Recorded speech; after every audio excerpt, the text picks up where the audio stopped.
গাজায় ইসরায়েলি বাহিনীর গণহত্যার প্রতিবাদে আয়োজিত বিক্ষোভে সংঘটিত সহিংসতা ও ভাঙচুরের ঘটনায় দেশের বিভিন্ন শহরে কমপক্ষে ৪৯ জনকে গ্রেফতার করেছে পুলিশ।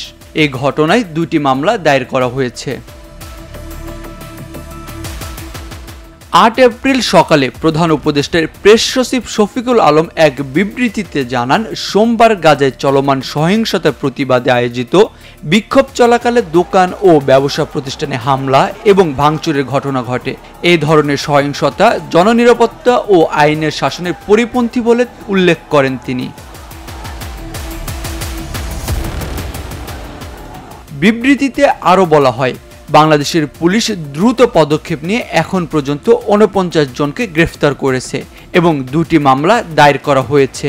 এই ঘটনায় তদন্ত চলছে এবং দায়ীদের বিরুদ্ধে আরও মামলার প্রস্তুতি নেওয়া হচ্ছে। শফিকুল আলম বলেন, দোষীদের বিচারের আওতায় আনতে পুলিশ গতরাতে অভিযান চালিয়েছে। বিক্ষোভ চলাকালে ধারণ করা ভিডিও ফুটেজ খতিয়ে দেখা হচ্ছে যাতে আরও জড়িতদের শনাক্ত করা যায়। অভিযানে সহায়তা করতে পারে এমন কোনো তথ্য থাকলে তা জানানোর জন্য জনসাধারণের প্রতি তিনি আহ্বান জানিয়েছেন।